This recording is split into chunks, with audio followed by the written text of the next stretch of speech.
우리에게 주신 본문 말씀 저와 함께 우리 한 절씩 나누어서 읽습니다. 귀차 사랑의 빛 외에는 아무에게든지 아무 빛도 지지 말라. 남을 사랑하는 자는 율법을 다 이루었느니라.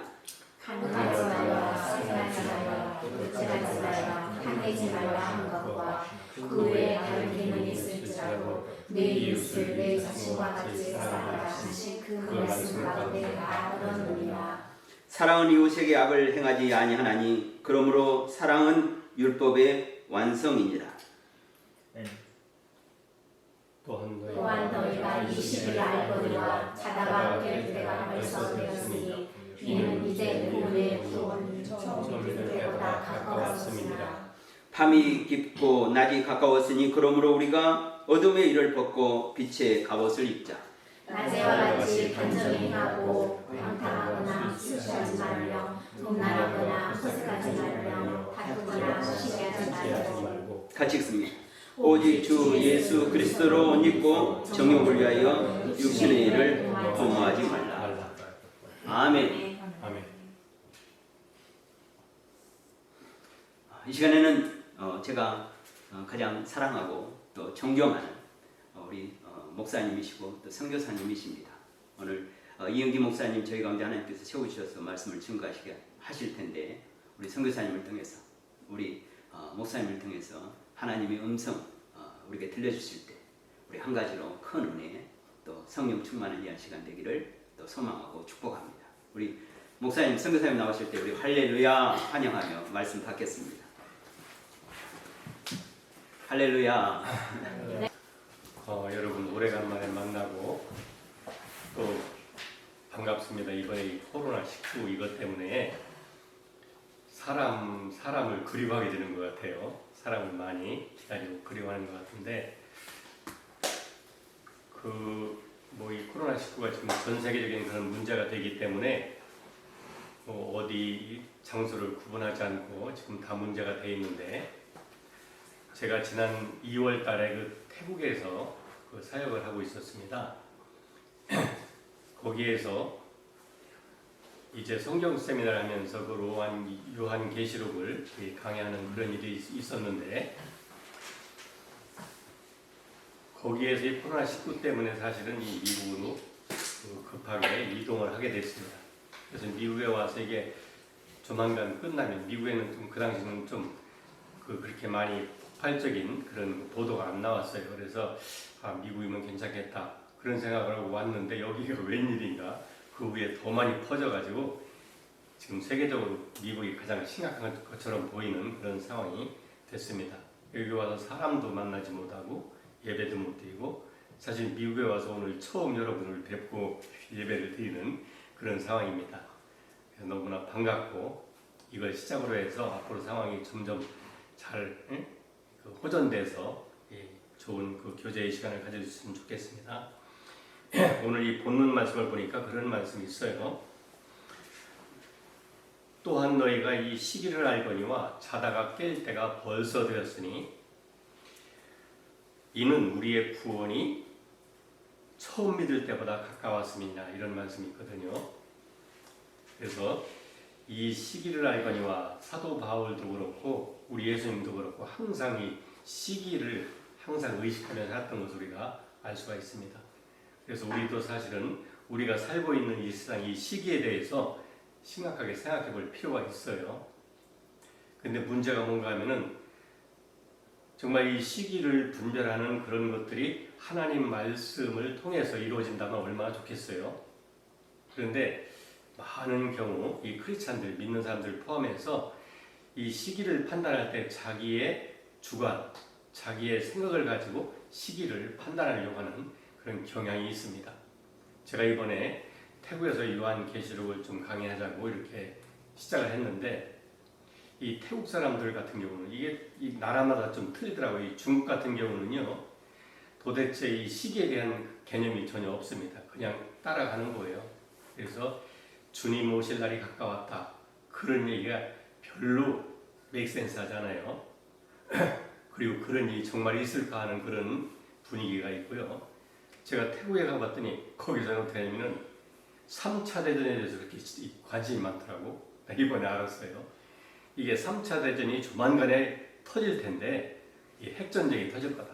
그러면서 사람들이 굉장히 긴장 속에 살고 특히 크리스천들이 그런 속에 살고 있습니다.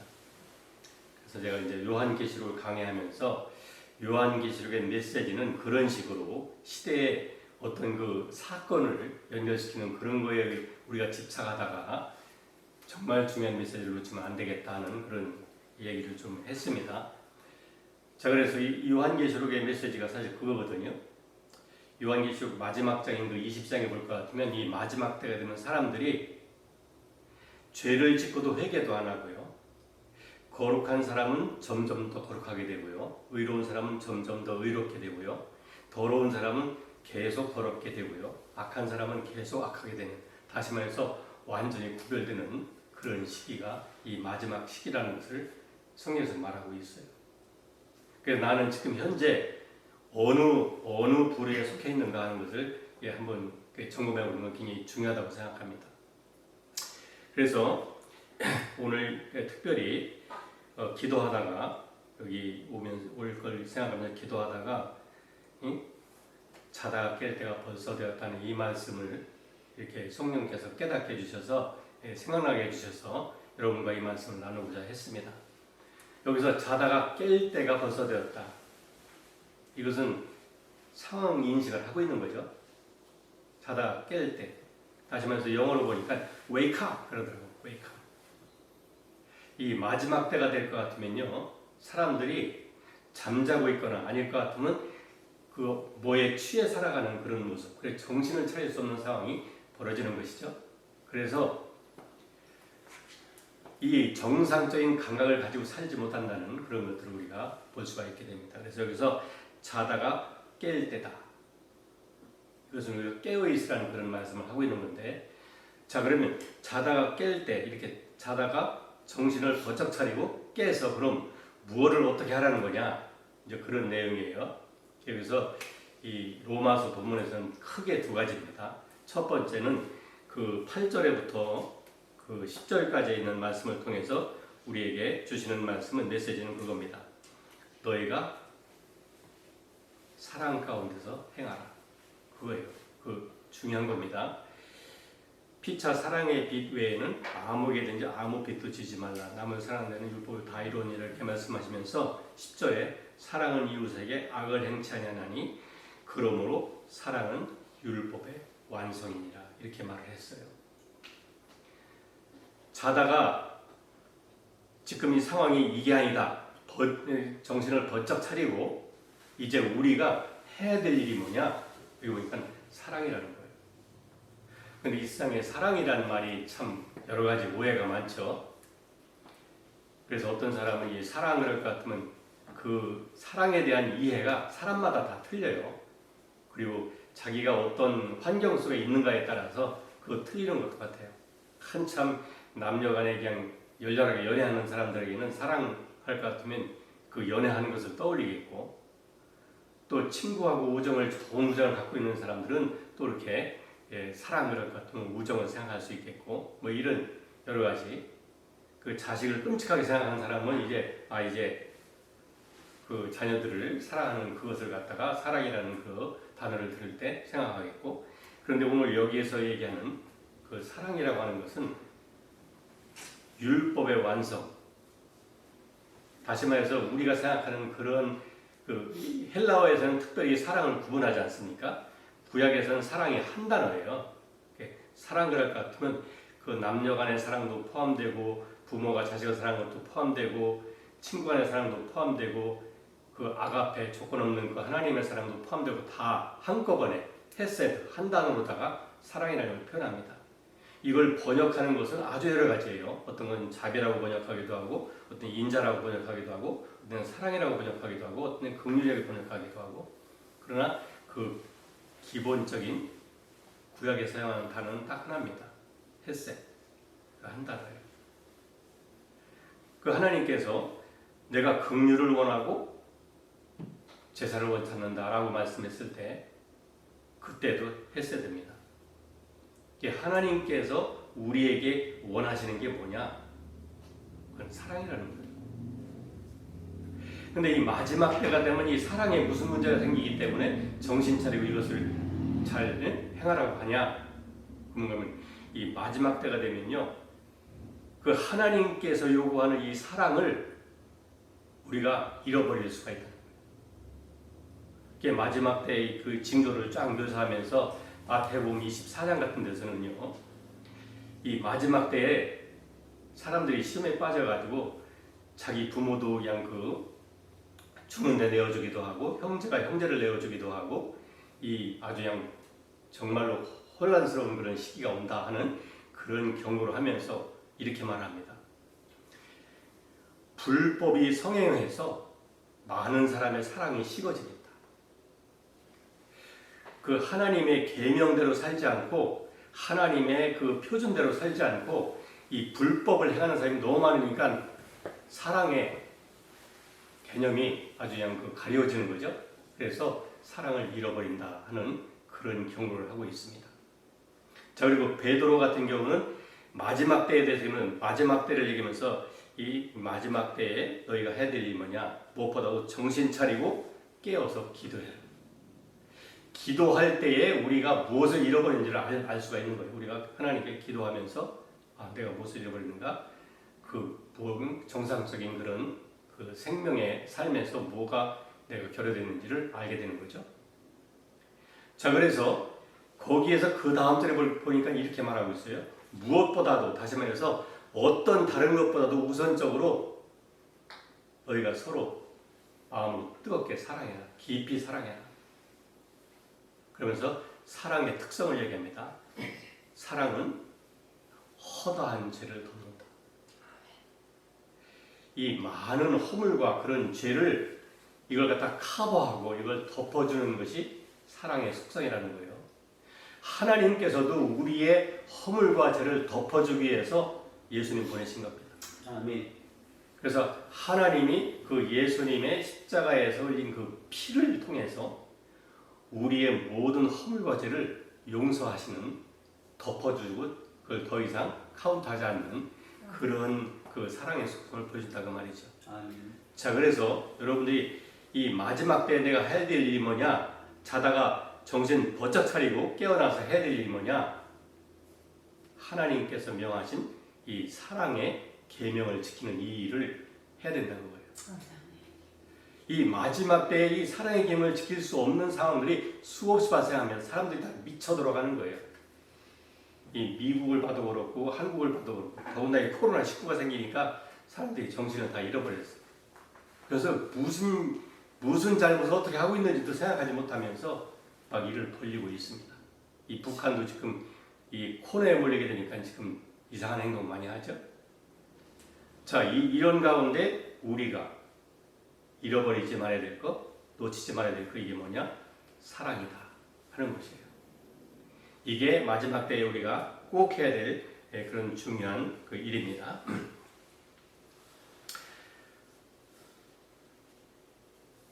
자, 이 사랑이라고 할 때 하나님께서는 그럼 우리가 어떻게 이 사랑을 행할 수가 있을까? 내가 스스로 노력한다고 이것이 가능할까? 내가 결심한다고 가능할까? 우리가 결심하는 것도 필요하고 우리가 노력하는 것도 필요합니다. 그걸 아예 안 하는 사람에게는 그 찬스가 없죠, 별로. 자, 그런데 그보다 더 중요한 건 뭔가면요, 성령의 충만을 받지 않고는 이 사랑이 실행 불가능합니다. 그래서 사랑의 첫 번째 언급되는 열매가 뭐냐?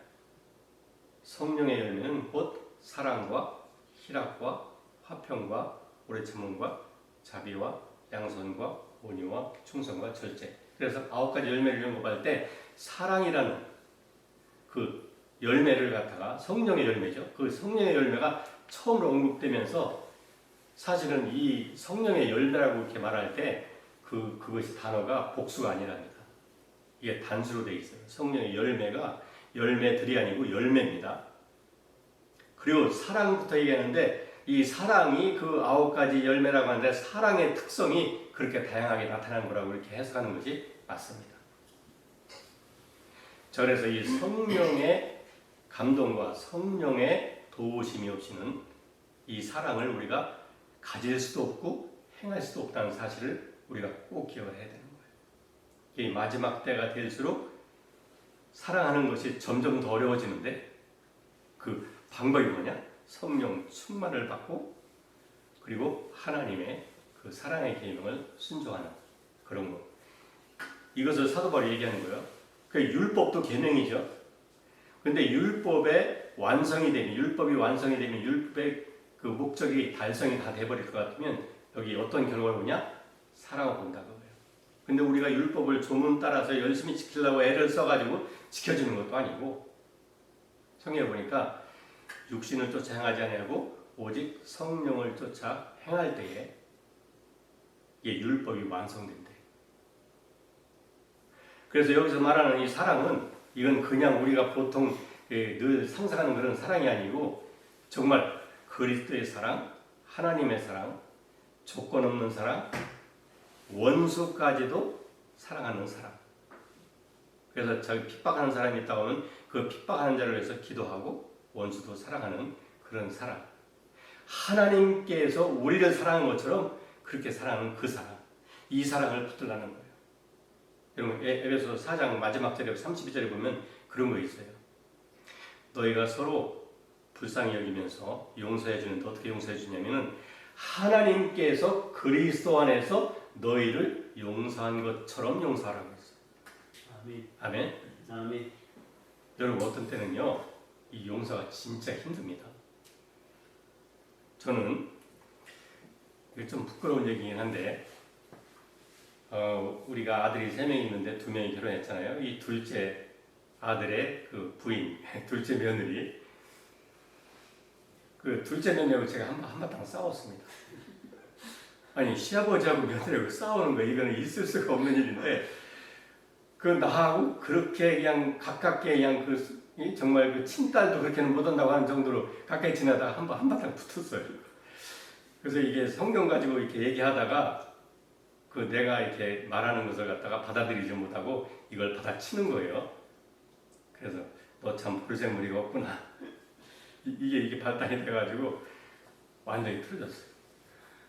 근데요, 이 마음에 이것이 나한테 얼마나 크게 충격이 됐고 상처가 됐냐면요. 우리 집사람하고 얘기했어요. 내가 6개월 동안 이것 때문에 용서가 안 되는 거예요. 이 며느리가 용서가 안 되는 거예요. 정말 내가 괴로웠어요. 기도하려고 할 것 같으면 이게 용서가 안 되는 거예요. 그런 얘가 얼마나 괴로웠겠습니까? 근데 한 번은요, 한국에서 아현 성결교회라고 있어요. 그 아현 성결교회 가서 예배를 드리면서 그 목사님이 그러더라고요. 그 예수님 십자가를 이렇게 쭉 설명하면서 지나가는 말도 한마디 하는 것이 예수님이 우리를 용서하신 그 기도를 얘기해 주는 거예요. 아버지여 저희를 사하여 주옵소서. 자기가 하는 것을 저들이 알지 못하기 때문입니다. 라고 기도했다는 거예요. 그걸 그 목사님은 지나가면서 언급했는데 이 말씀이 그 순간 내 마음에 닿았어요. 그리고서 이 마음속에 감동이 있으면서 어떻게 되냐면 그래 우리 둘째 며느리가 지금 현재 우리가 처한 이 상황을 알고 정말로 이해하고 있다면 절대 저럴 수는 없지. 그래서 몰라서 그렇구나라는 생각을 하니까 주님도 모르고서 행하는 잘못들을 갖다 그냥 이해하고 용서할 수 있었다고 하면은 내가 주님을 따른다고 하면서 나는 왜 못하냐. 그래서 그때 주님을 영접을 했어요. 그래서 내 마음에 해결됐다니까. 그러고서도 그 다음에 가서 내가 인사를 해도 이 며느리도 이게 상대적인 거잖아요. 틀어졌어. 틀어져가지고서 말도 안 해요. 그게 1년 갔습니다. 1년 가서 제가 말하는 것이 하나님께서 이 환경을 통해서 증명을 하신 것 같아요. 이렇게 증명을 해가지고 아버님 말씀한 것이 맞구나. 이것을 자기가 직접 경험으로 경험을 한 거예요. 그래서 1년쯤 후에 한 번은 저한테 와서 아주 조그만 소리로 괜히 소리만 하게 조그만 소리로 아버님 많이 속상하셨죠? 죄송합니다. 그 사과를 하는 거예요. 나는 벌써 한 6개월 전에 용서를 했는데 그래서 이 용서라는 것이 이렇게 힘든 것을 내가 경험을 했어요.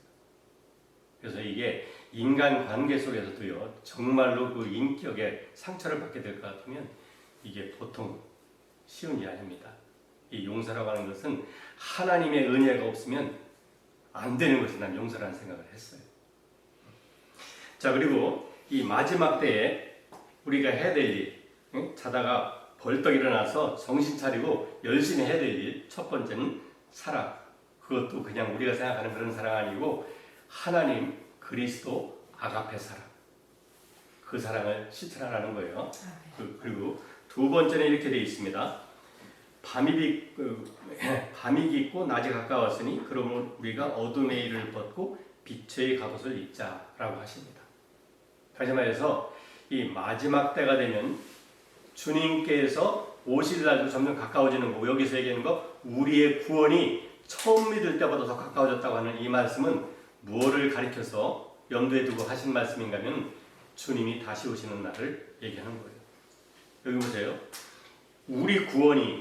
우리의 구원은요, 이게 처음에는 그냥 그 구원이 그냥 딱 한 가지인 줄 생각하지만 이 하나님의 구원은 너무도 크고 너무도 기묘하신 그 은혜이기 때문에요.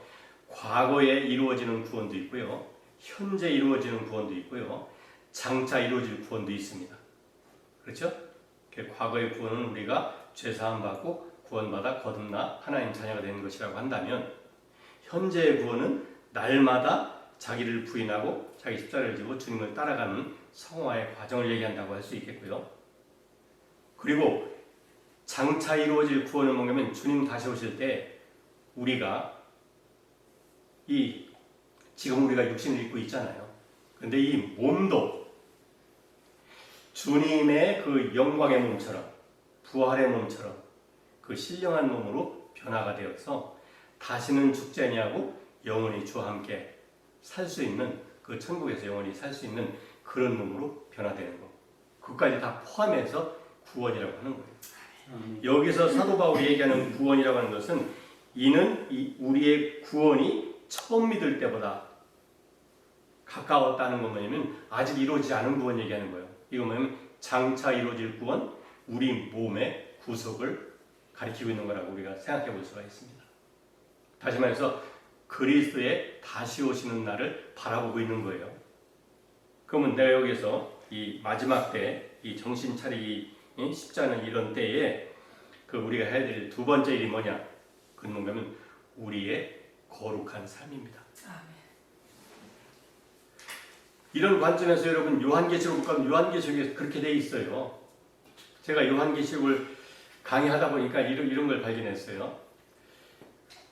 그 1장 예수님 모습이 나오고 2장 3장에서 교회의 모습 나오고 4장 5장에서는 그 하늘에서 예배드리는 광경 나오고 6장부터는 그 하나님의 마지막 때의 사건들이 진행되는데, 그 모든 사건이 진행된 과정에서 제가 여러분도 한번 찾아보세요.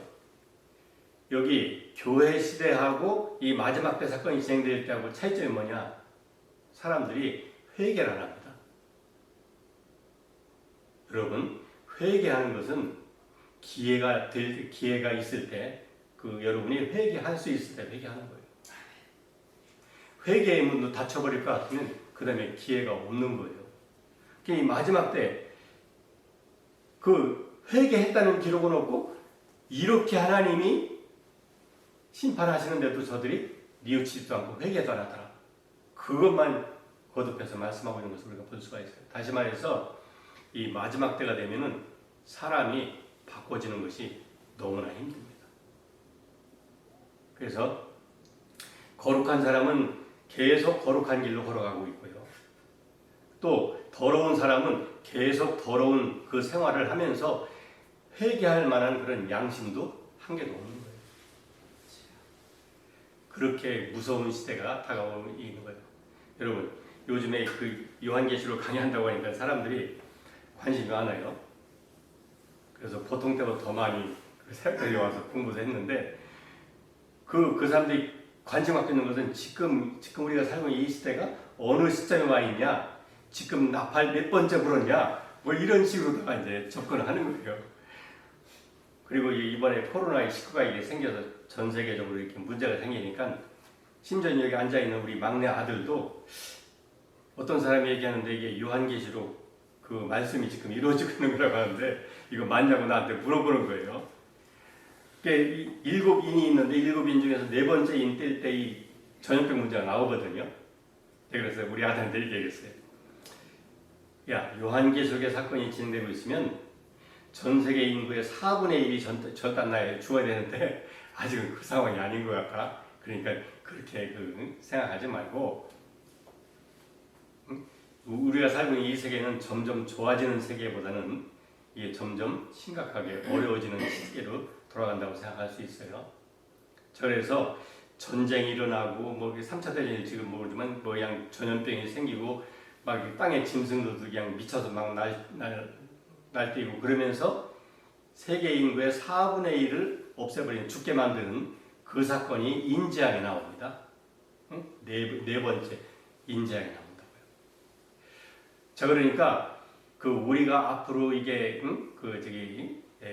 겪게 될지도 모르는 그런 사건들은 진짜 끔찍한 사건들이 참 많이 있는 거예요. 그런데 그런 거를 갖다 확인하라고, 물론 그것도 확인할 필요가 있지만 확인하라고 요한계시록을 준 것이 아니고요. 사실은 요한계시록을 통해서 사람들이 회개하고 거룩한 삶으로 돌아서라는 그런 메시지가 굉장히 중요한 메시지인 거 여러분 아셔야 됩니다. 요한계시록의 그 근본적인 메시지는 뭔가면요. 여러분과 저와 같은 사람들이 경건하고 거룩한 삶으로 언제 주님께서 오셔도 Are you ready to go? 그럴 것 같으면 Yes, I am ready to go. 이런 상태가 되는 것을 주님께서 원하신다고 생각을 합니다. 그래서 난 그 태국에 있는 그 사역자들한테 태국에 있는 사람들 왜 이렇게 3차 대전에 대해서 신경을 곤두서나? 별거 다 얘기해요. 3차 대전이 뭐 길게 일어나는 게 아니라 한 열흘 정도 그냥 핵전장으로 끝난대. 그러면서 별 얘기를 다 하고 있거든요. 한국에 옛날에 그냥 주님 오실 날을 고대하면서 정상적인 생활을 못하는 사람도 많이 있었어요. 그래서 이 마지막 때에는 그런 거에 치중할 것이 아니고 오늘 제가 여러분들에게 말씀드린 것처럼 이것을 여러분이 꼭 기억하시길 바랍니다. 첫 번째는 마지막 때 첫 번째는 하나님이 요구하시는 것이 우리가 서로 사랑하는 겁니다. 아멘. 그것도 원수도 사랑하는 그런 사랑을 사랑하는 거고, 두 번째 우리에게 꼭 필요한 그런 사건이 뭐냐? 그것이 뭐냐면 우리가 거룩한 삶. 바로 얘기하는 이 거룩한 삶입니다. 그 거룩한 삶의 내용을 간단하게 보겠습니다. 13절에 보니까 낮에와 같이 단정해야 하고 방탕과 술 취하지 말며 음란과 호색하지 말고 쟁투와 시기하지 말고. 이게 뭔가면요, 세상이 하고 있는 일이 바로 이겁니다. 마지막 때 이렇게 되는 거예요. 세상이 하고 있는 거예요. 그리고 이 배후에 누가 있냐? 배후에 사단이 있습니다.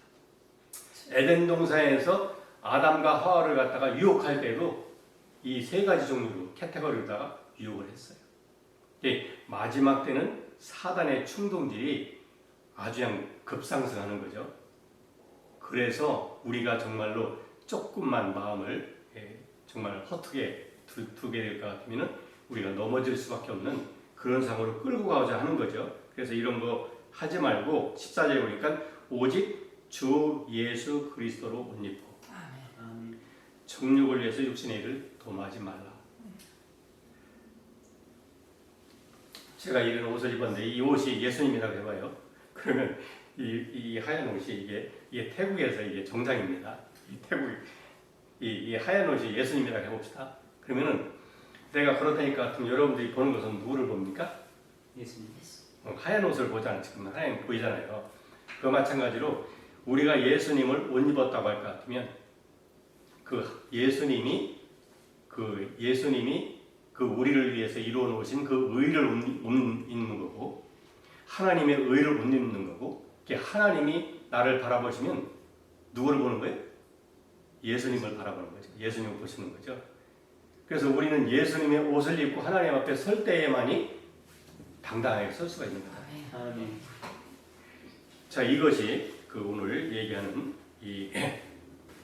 그 하나님께서 바로 예수님, 다시 말해서 옛사람은 완전히 벗어버리고 그 13절에 있는 것은 옛사람의 모습이고 14절에 있는 것은 새사람의 모습입니다. 그 옛사람을 완전히 벗어버리고 새사람이 있고 거룩함과 경건함으로 이 시대를 살아가는 것. 이것이 하나님께서 이 마지막 때에 자다가 깨서 행할 일이라고 우리에게 말씀해 주시는 겁니다. 아멘. 오늘 이 말씀을 여러분들이 마음에 새기고 여러분 마음 가운데 주님이 그 요구하시는 그 사랑 있는가 확인해 보시고, 그리고 또한 주님께서 기뻐하는 그 거룩한 경건한 삶이 있는가를 확인해 보시면서 항상 깨어 기도하면서 이것을 행할 수 있도록 주의하시길 부탁합니다. 아멘. 기도하겠습니다. 하나님 아버지 감사합니다. 오늘 자다가 깰 때가 벌써 되었다고 우리를 권면하시면서 사도 바울이 우리에게 권면한 이 귀중한 메시지, 첫 번째 우리가 서로 사랑하는 그것을 항상 주의하게 도와주시고, 또한 우리가 거룩한 삶을 위해서 아버지 하나님이 살아갈 수 있도록 해주셔서 언제나 주님을 영접하고 맞이할 준비가 되게 해 주옵소서. 예수님의 이름으로 기도했사옵나이다. 아멘. 아멘.